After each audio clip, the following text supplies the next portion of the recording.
8. अर्श, एक मूवी थी साउथ की अपरिचित, I'm sure आपने देखी जी जी बिल्कुल, बहुत अच्छी लगती है वो मूवी। राइट। उस फिल्म में जो उसका सेंट्रल प्लॉट था वो था उसका जो मेन कैरेक्टर होता है, जो बहुत शरीफ किस्म का इंसान होता है, अम्बी नाम होता है उसका। And once in a while क्या होता है कि उसको उसका स्प्लिट पर्सनालिटी की प्रॉब्लम होती है। ओके।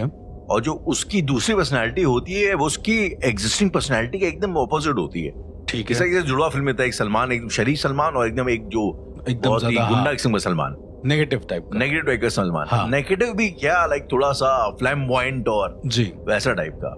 तो ये फिल्म का कॉन्सेप्ट था स्प्लिट पर्सनैलिटी की। पहली बार बात हो रही थी इंडियन फिल्म इंडस्ट्री में इस मेंटल हेल्थ वाले इशू को जो है एड्रेस किया गया था। लेकिन इवेंचुअली उस फिल्म के आखिर तक आते आते कुछ ऐसा हुक दिया गया कि ऑडियंस को लगा कि यहाँ पे कुछ ऐसा स्पिरिट पोजीशन वाला भी सीन था।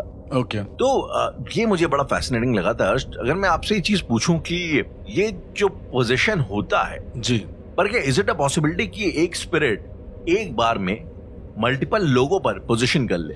राहुल बिल्कुल यस, ये पॉसिबिलिटी है। वो पॉसिबिलिटी तब, अब चूंकि हम लोग स्पिरिट्स के बारे में इतना सारा बातचीत करते आए हैं, तो कहीं ना कहीं आपने ये भी सुना होगा मुझसे कि कुछ आत्माएं ऐसी होती हैं जो बहुत ज्यादा ताकतवर होती हैं, बहुत ज्यादा ताकतवर होती हैं। इनफैक्ट मतलब वो किसी से भी कनेक्ट कर सकती हैं। मुझे यार जब भी ये वाली बात होती है, मुझे आपका वो वाला केस याद आता है जब आपको अघोरी वाली स्पिरिट से आपका सामना हुआ था। जी, मतलब कुछ आत्माएं होती हैं जो शायद एक साथ 3-3, 4-4 लोगों के ऊपर असर कर सकती हैं। जी।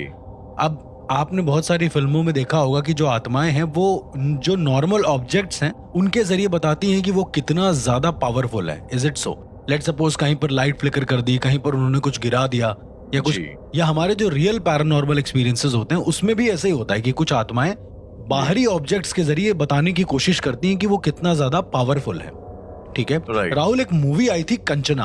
ओके। कंचना मूवी में क्या हुआ था कि एक स्पिरिट जी वो अलग अलग तरीके से पजेस कर रही थी लोगों को, अलग अलग तरीके से। थोड़ा सा एक्सप्लेन करेंगे अब इसको? उसमें तो खैर कॉन्सेप्ट अलग था कि 4-5 आत्माएं हैं वो एक ही बॉडी में आ रही थी, पर वो थी एक ही आत्मा। मतलब मैं अगर आपको एक नॉर्मल सेंस में बताऊं तो मैंने एक ऐसा केस देखा है राहुल अपनी जिंदगी में जहां पर एक ही आत्मा ने कई सारे परिवार के मेंबर्स को अलग अलग तरीके से पजेस किया है एक ही टाइम पे।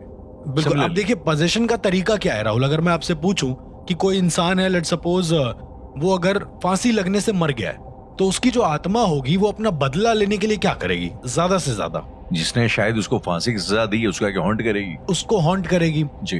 अपने घर वालों को अगर हॉन्ट करना होगा तो किस तरह की करेगी? मैं ये पूछा, आज मैं आपसे सवाल थोड़ा सा पूछना चाहूंगा। अगर अपने घर वालों, अगर उनके घर वालों की वजह से उसने सुसाइड करी है लेट सपोज, तो वो घर वालों को कैसे हॉन्ट करेगी?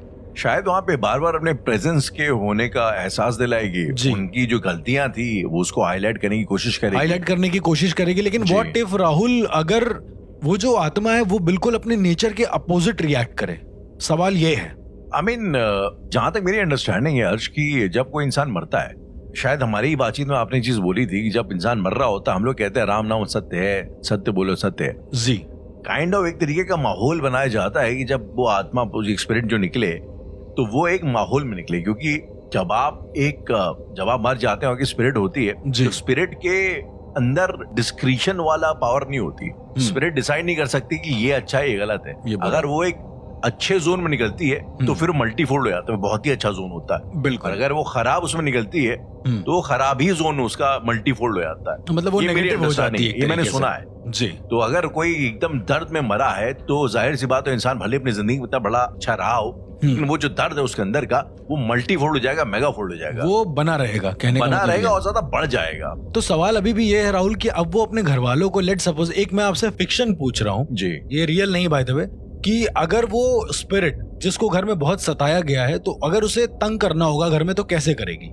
क्या पॉसिबिलिटी है? वालों को पोजेस करना शुरू कर देगी, पोजेस करना शुरू करेगी। लेकिन पोजेस करके वो यही बताएगी ना कि वो है। एग्जैक्टली, कि वो कौन है। लेट सपोज रीमा सीमा जो भी नाम है उसका, XYZ, और वो किसी के शरीर में जाएगी तो सामने वाले को ये लगेगा या कुछ ऐसी हरकत करेगी कि वो जो स्पिरिट है वो रीमा है। ऐसा करके अगले को एहसास हो कि भैया ये स्पिरिट वही वाली है, ये स्पिरिट वही है, सताया है तुमने, सताया। लेकिन राहुल कुछ स्पिरिट ऐसी होती हैं, कुछ मौतें ऐसी होती हैं जहां पर जो आत्माएं होती हैं वो आपको ये एहसास नहीं होने देंगी कि वो कौन है। और इसे ही हम डुअल पोजेशन कहते हैं, जहां पर दोहरी प्रवृत्ति में पोजेशन होता है। ओके, मतलब जो आत्माएं होती हैं वो अपना अस्तित्व बदल देती हैं, ऐसा पोजेशन को हम डुअल पोजेशन कहते हैं।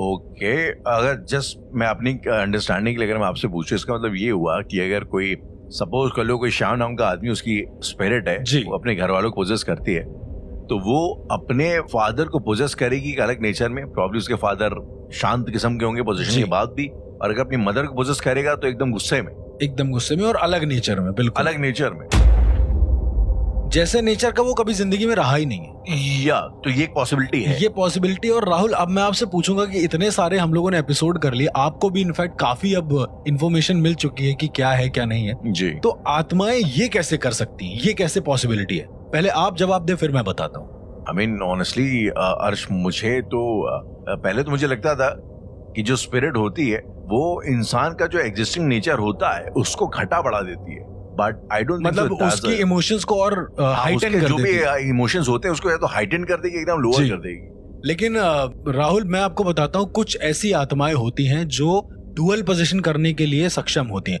अब मैं आपको ले जाता हूँ उस जगह पर जहां पर इनकी मौत होती है। जो भी इंसान है, लेट्स सपोज कोई XYZ इंसान है, उसकी मौत हुई, उसके बाद उसे पोस्टमार्टम के लिए ले जाया गया, क्योंकि असमय अगर मौत होती, फांसी से लगने से, तो पोस्टमार्टम होता है। कभी भी एकदम डायरेक्ट आग से उसको जलाया नहीं जाएगा जी। पोस्टमार्टम के लिए ले जाने पर एक, आपने देखा होगा, एक बॉक्स के अंदर रखते हैं चीर घर में। जी जी जी। वहां पर क्या होता है राहुल? और भी कई सारी लाशें होती हैं, और भी बहुत सारी लाशें होती हैं राहुल। कहा जाता है कि कुछ ऐसी लाशें होती हैं, कुछ ऐसी आत्माएं होती हैं जो मरने के बाद भी अपने शरीर के पास से हटती नहीं है, वो अपने शरीर को पकड़े रहती हैं काफी देर तक। इमेजिन करिए कि एक इंसान है जो मर गया है और उसकी आत्मा ने उसके कंधे को पकड़ लिया है और वो हट ही नहीं रही है। वो जहां जहां जा रहे हो वहां वहां वो कंधा पकड़ के मूव हो रही है। अब चूंकि जब चीर घर में उस बॉक्स के अंदर लेटाते हैं जी, तो सर सामने होता है, सर सबसे आगे की तरफ होता है, पैर उधर होता है। तो वो जाहिर सी बात अपने कंधे को पकड़ के ऐसे ही खड़ी रहेंगी बाहर।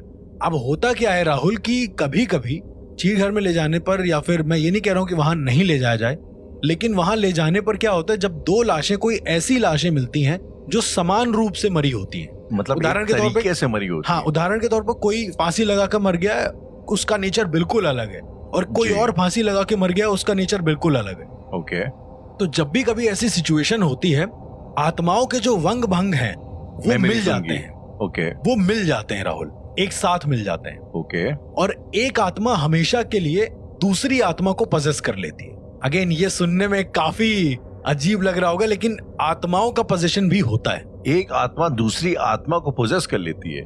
नॉट एग्जैक्टली पोजेस, उसको ओवर पावर कर लेती है, मतलब उस एनर्जी को अडॉप्ट कर लेती है ना, इन्फ्लुएंस भी नहीं, उस एनर्जी को अडॉप्ट कर लेती है अपने अंदर, एब्जॉर्ब कर लेती है। बिल्कुल।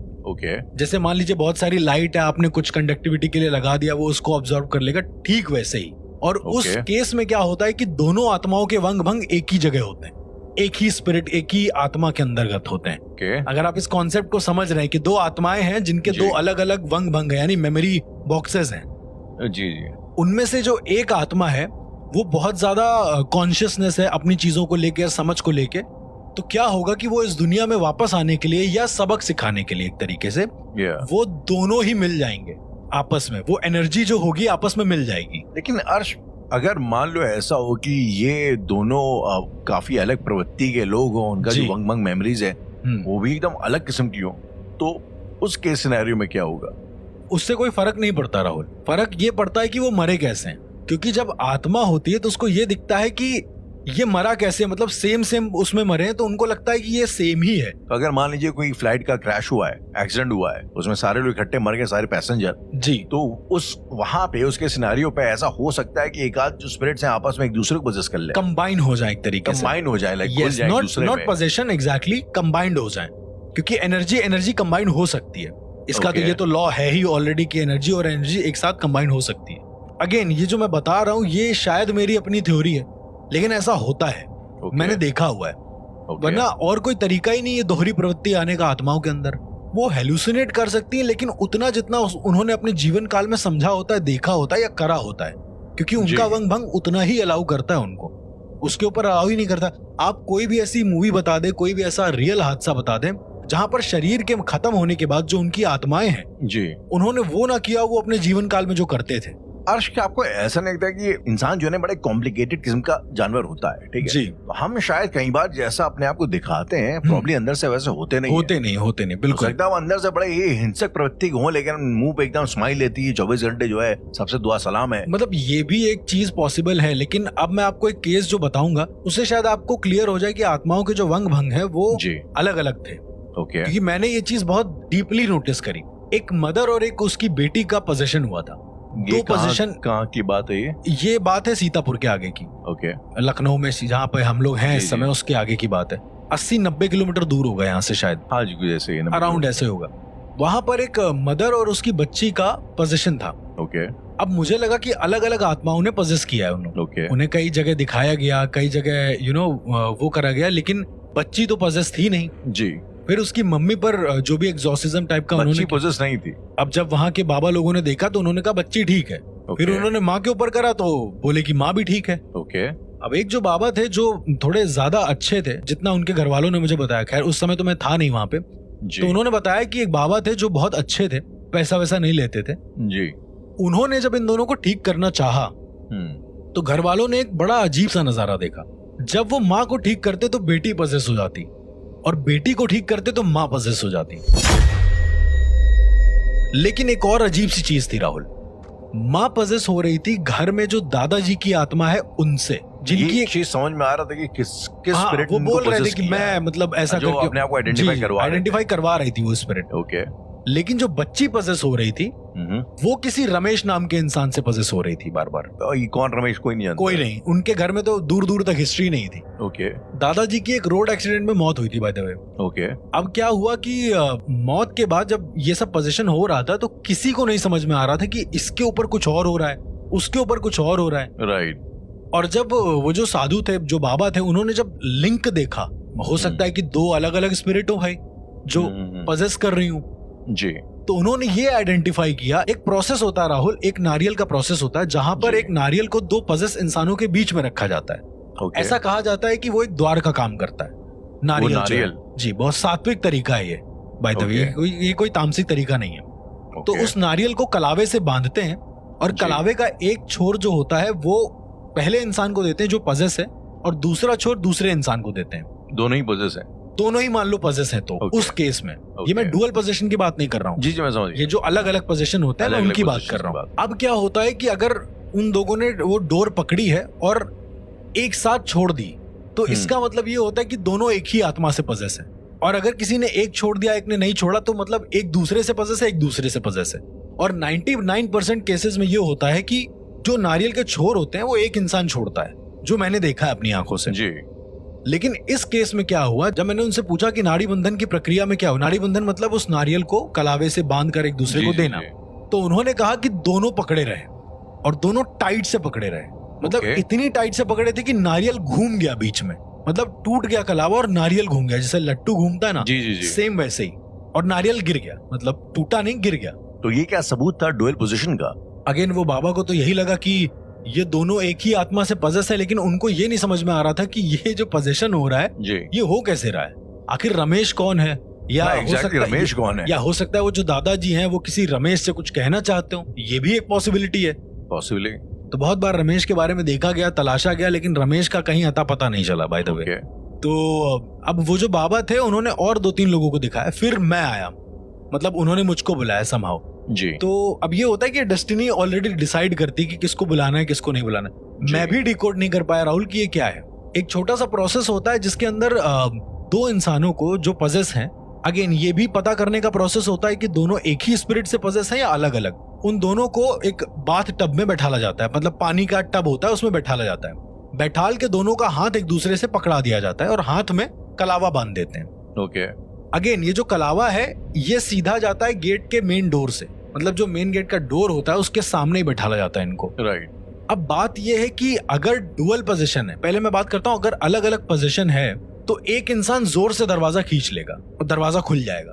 अगर डुअल है तो, अगर नहीं, अगर अलग अलग है तो, और अगर डुअल है तो इंसान दरवाजा खींचेगा तो दोनों का दोनों जो हाथ पकड़े जी, लेकिन दरवाजा खुलेगा नहीं, कलावा टूट जाएगा। सेम किस्म का टेस्ट लग रहा है जैसा अभी जो सेम नाड़ी बंधन के तरीके ही होता है, लेकिन नाड़ी थोड़ा बंधन बोलते हैं उसको जी, लेकिन ये थोड़ा अलग होता है। ओके, तो इसमें क्या होता है, जैसे तुम कलावा खींचोगे तो कलावा टूट जाएगा अगर डुअल पोजेशन है। अगर तुम एक ही स्पिरिट से पजेस हो तो ओके, तो राहुल ये टेस्ट जब मैंने कराया तो भी मुझे कंफर्म हो गया कि ये लोग एक ही स्पिरिट से पजेस हैं। ओके, फिर जब इनके दादाजी की पूरी हिस्ट्री निकाली तो उनकी पूरी हिस्ट्री में रमेश नाम का कोई इंसान नहीं था, महेश नाम का इंसान था। ओके, अब हो सकता है कभी बचपन में कोई रमेश रहा हो। इस केस को सॉल्व करने के लिए राहुल 1.5 साल लग गए।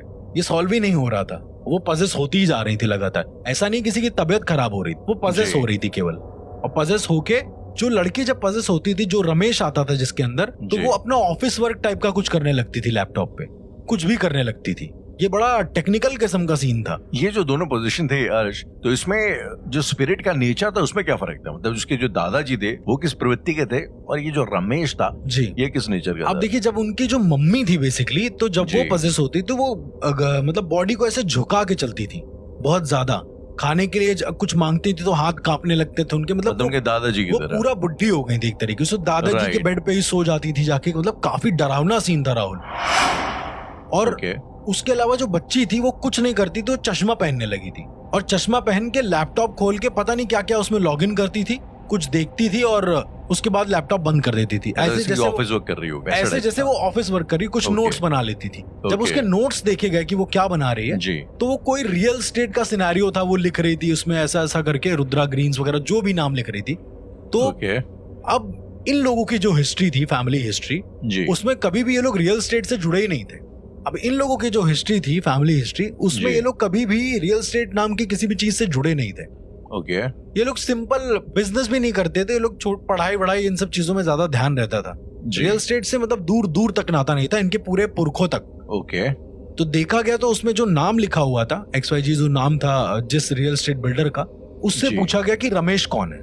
मैंने पूछा कि आप जाइए और यहाँ पूछिए, बिकॉज नोट्स जो थे ना वो बहुत फायदेमंद थे। राइट, मुझे लगा कि आत्माओं से तो तुम पूछ नहीं सकते हो, क्योंकि वो कुछ नहीं बताते थे। वो आता था अंदर, बोलता था मेरा नाम रमेश है और मैं बहुत दर्द में हूँ।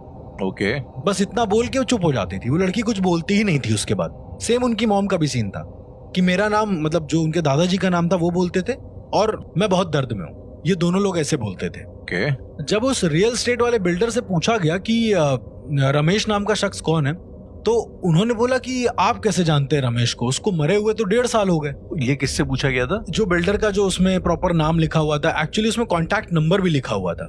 कभी कभी आत्माएं अपने शरीर के बारे में बताने के लिए या फिर अपनी मौत के बारे में बताने के लिए पेपर पर सब कुछ लिख देती हैं। ओके, ऐसा होता है राहुल, क्योंकि वो बोल नहीं सकती क्या हुआ है क्या। आपने देखा सुना भी होगा इनफैक्ट कि कागज पर लिखा हुआ मिलता है कभी ना कभी, उसमें ऐसा हो जाता है। कुछ मूवीज में ये भी दिखाते हैं कि लिखा हुआ भूत पढ़ नहीं सकते। ये अपना अपना अलग अलग सिनेरियो है। तो जब उस बिल्डर से पूछा गया तो उसने कहा कि रमेश हमारे यहाँ का बहुत मतलब बहुत अच्छा इंजीनियर था, हार्ड वर्किंग इंजीनियर था, या फिर ये कह लें कि रियल एस्टेट का एक काम संभालता था।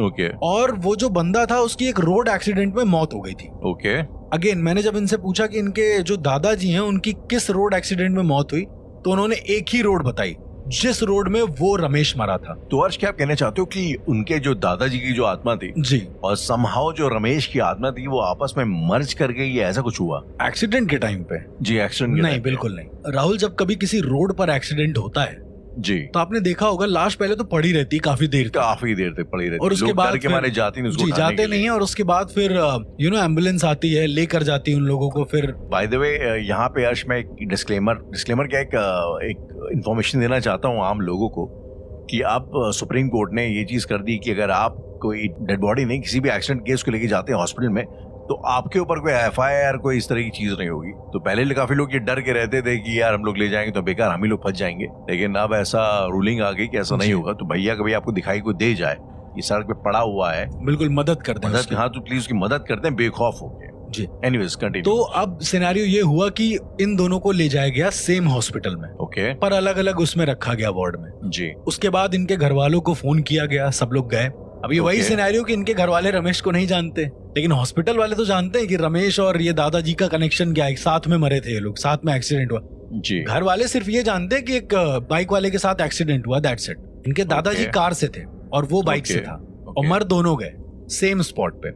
खैर उसके बाद इन लोगों को अपना जो भी ट्रीटमेंट देना था दिया गया, लेकिन ये लोग बचे नहीं। ओके, हॉस्पिटल में मर भी गए। मतलब मेरे हिसाब से वो ऑन द स्पॉट मर गए थे, हॉस्पिटल अच्छा। ले जाया गया, फिर उनका पोस्टमार्टम हुआ राहुल। ओके, पोस्टमार्टम के बाद उन्हें उनकी बॉडी जो है चीरघर में रखी गई और अगल बगल लाशों को रखा गया। राइट। ये सब प्रॉपर मैंने कंफर्म किया है कि लाश एग्जैक्ट कहाँ पे थी, यहाँ पर ऐसे रखा गया कि नहीं रखा गया। जी। जब ये समझ में आया तब मुझे लगा कि शायद कि मरने पर तो ऐसा नहीं हो सकता, क्योंकि शरीर से आत्मा निकल रही होती है, उस समय मर्ज होने का कोई सवाल नहीं है। जिस समय वो निकल जाए तब मर्ज होने का सवाल है। और ऐसा कहा जाता है कि चीरघर जो होता है वहां पर आत्माएं खड़ी रहती हैं। आप कभी चीरघर को इमेजिन करिएगा, वहां पे चारों तरफ लाशें होती हैं और आत्माएं होती ही होती हैं वहां मैं पर। ये आपसे पूछना चाह रहा था हर्ष कि वहाँ पे तो मल्टीपल आत्माएं होती होंगी, तो ऐसा तो शायद ज्यादातर केसेस में हो जाता होगा कि भैया सब आसपास ही है तो मर्ज हो गए, ऐसा कुछ हुआ। ऐसा लेकिन हमें होना होता है हमेशा, लेकिन ऐसा नहीं होता ना कि दोनों सेम सिनेरियो में मरे हों। ये भी पॉसिबल है, ये भी कंडीशन है। अब वहां पर जितनी लाशें आती हैं सब अलग अलग कंडीशंस में मरी हुई, अलग अलग सिनेरियो में मरी हुई आती अलग अलग टाइम लेंथ में मरी हुई, टाइम लेंथ में, लेकिन एक ही टाइम लेंथ में और एक ही तरह से मरे हुए लोगों में बहुत कम लोग होते हैं। जी। मेरा ऐसा मानना है। तो वहीं पर आत्मा स्विच हो गई होगी, मुझे ऐसा लगता है। स्विच भी नहीं, कंबाइन हो गई होगी, मर्ज हो गई होगी जी। और उसके बाद इनके घर में पोजेशन हुआ होगा, क्योंकि इसके बाद जब इनकी बॉडी को दिया गया जलाने के लिए, रमेश की बॉडी को जलाया गया नहीं जलाया गया ये मुझे आज तक नहीं पता चला। ओके। क्योंकि मैं उसके घर वालों को नहीं जानता था, लेकिन इनके दादाजी के बॉडी को जलाया गया। और जलाने के बाद क्या हुआ, इनकी जो राख थी, जो मैंने बताया था कि राख में सब दिख जाता है कि अगले जन्म में क्या बन रहा हो, तो राख में कोई निशान नहीं था, मतलब दादा मुक्त हो गए। ओके, ऐसा वाला सिनेरियो। लेकिन मुझे ऐसा लगता था कि दादाजी ही हैं जो पजेस कर रहे हैं। राइट। खैर, रमेश की भी अधूरी इच्छाएं थी जो वो पजेस कर रहा होगा। अब ये नहीं समझ में आ रहा है कि दोनों स्पिरिट में से किसने किसको ओवर पावर किया है। ये अंदाजन अर्श रमेश की एज वगैरह क्या होगी आपके अंदाजे से? 37 साल के आसपास। अच्छा, दादी से काफी यंग। काफी यंग था वो, तो जाहिर सी बात है कि उसकी इच्छाएं भी बहुत होंगी। जाहिर सी बात है। मैरिड था बाय द वे वो। एक और दिक्कत कि उसने बहुत सारा चीज झेला होगा, समझा होगा। अब मुझे ये पता करने के लिए मैंने उनकी मम्मी और उनकी बेटी को दोनों को एक साथ मैं शमशान ले गया। और शमशान ले जाने के बाद उनसे पूछा, एक प्रोसेस होता है राहुल, पूरा प्रोसेस नहीं बताऊंगा, छोटा सा प्रोसेस बताऊंगा। उनसे मैंने पूछा कि आपको कौन सी चिता सही लग रही है। सही लग रही मतलब? ये आप धीरे धीरे समझ जाएंगे। तो उन्होंने कहा कि मुझे एक चिता है जो बड़ी अच्छी लग रही। दोनों लोगों ने एक साथ कहा, माँ और बेटी ने। ओके। वो एक कॉर्नर की एक चिता थी।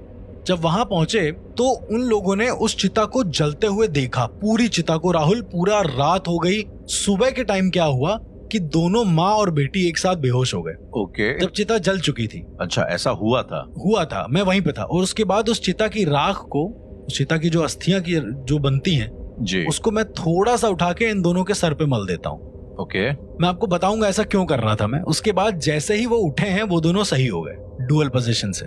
अब आपको ये नहीं समझ में आ रहा कि कैसे सही हुए? जी, एग्जैक्टली कैसे? राहुल, कभी कभी जो आत्माएं होती हैं वो जब खुद को जलता हुआ नहीं देखती है ना, तो उनको बहुत दर्द होता है। मेरा ऐसा मानना है कि रमेश ने अपनी आत्मा को खुद से जलते हुए कभी नहीं देखा था। ओके, ये आपका अजम्पशन था? ये अजम्पशन था केवल, और अजम्पशन बहुत सही हुआ ऊपर वाले की मर्जी से जी। और अजम्पशंस के बाद मैंने ये सोचा कि इनको शमशान घाट ले जाते हैं। अगर ये रमेश हुआ जी, तो इसको वही चिता समझ में आएगी जहां पर उसी की उम्र का कोई इंसान जल रहा होगा। राइट। तो उन दोनों आत्माओं ने उस इंसान की तरफ इशारा किया। जब मैंने उस चिता की जो ऑनर थे उनसे मैंने पूछा कि ये कितने साल के थे, तो उन्होंने बोला 38 साल का इंसान था ये। रमेश नहीं था, ये कोई और इंसान था। बट वो 38 साल का था, उम्र एक ही थी। राइट। तो इन दोनों ने रात भर जलते हुए बैठ के देखा है, यानी कि रमेश ने अपने आप को जलते हुए देख लिया कि वो मुक्त हो गया। उसे सुकून मिला और जो चिता की राख थी वो उसके ऊपर लगा दी उन दोनों के शरीर पे। तो ये हो गया कि उसके घर वालों ने कहीं ना कहीं रिसीव कर ही लिया होगा ऐसा करके। और द मोमेंट उन्होंने आंखें खोली वो सब जा चुके थे वहां से, वो डुअल पोजीशन खत्म हो गया था। तो राहुल, कभी कभी कुछ ऐसे भी केस आ जाते हैं मेरे पास जहां पर मंत्रों की जरूरत नहीं पड़ती, जहां पर किसी भी तरह के कह सकते हैं कि टोने टोटके की जरूरत नहीं पड़ती, जहां पर थोड़ा आपको दिमाग लगाना पड़ता है, लगाने से चीज सॉल्व हो जाती है। और ये बहुत, मेरे हिसाब से इंडियन पैरानॉर्मल पॉडकास्ट में इससे सिंप्लीफाई केस मैंने नहीं बताया होगा, लेकिन ये बहुत ट्रिकी था इसको समझना जी, क्योंकि इस तरह की स्पिरिट को समझना बहुत मुश्किल होता है कि एक्चुअल में वो चाहती क्या है। क्या एक्चुअल में अपने शरीर को जलते हुए देखना चाहती? अब दादाजी के शरीर को तो दोबारा जलाया नहीं जा सकता जी, ऑफ कोर्स। तो मुझे ऐसा लगता है कहीं ना कहीं कि रमेश का जो शरीर है वो आज भी किसी पोस्टमार्टम हाउस में पड़ा हुआ है, वो निकला नहीं है। तभी उसने अपने आप को जलते हुए देखा और उसे खुशी मिली, भले ही वो रमेश ना हो एक बार। तो ये जो डुअल पोजीशन था, एक ही केस राहुल मैंने अपनी जिंदगी में हैंडल किया था, देखा था। मेरे हिसाब से इसको हम डुअल पोजीशन ही बोलते हैं, वरना कोई और जो दादाजी की आत्मा है वो रमेश की आत्मा को देख के कैसे शांत हो सकती है? अर्श, आपने बताया कि ये जो दो आत्माएं होती हैं जो जी। आपस में कंबाइन होती हैं, तो इनके लिए जरूरी है कि इनकी जो डेथ होती है वो सेम टाइम फ्रेम में हो। हाँ, ये बहुत जरूरी है। सेम टाइम फ्रेम में, सेम सिनेरियो पे, मतलब सिनेरियो पे, जी, मतलब like the reason of death भी सेम होना चाहिए। रीजन ऑफ डेथ भी सेम होना चाहिए कि एक्सीडेंट से मरे, एक दूसरे की टक्कर से मरे, लेट्स सपोज ऐसा टाइप, ओके, इस तरह से। और ये बहुत कम होता है, बहुत रेयर होता है। जी, कि जी। आपने ये भी देखा होगा बहुत सारे एक्सीडेंट होते होंगे, एक्सीडेंट तो हो गया होगा, एक इंसान जिंदा होगा, एक मर गया होगा, right? Right.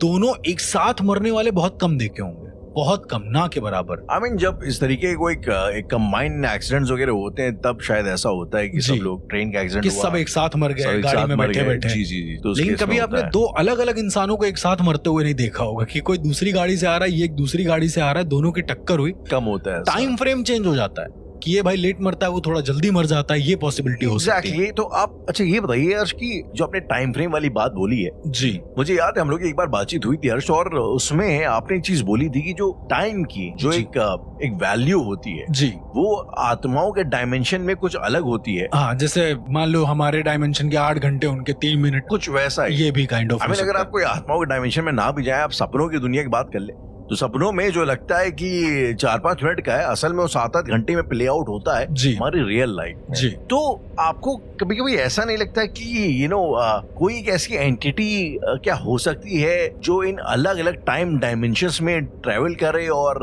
Probably entity like उनके हाल देख ले? राहुल, मैं अगर आपसे कहूं कि इंडिया में करीबन नहीं तो 200 से 300 टाइम ट्रैवलर के केस सामने आए थे, तो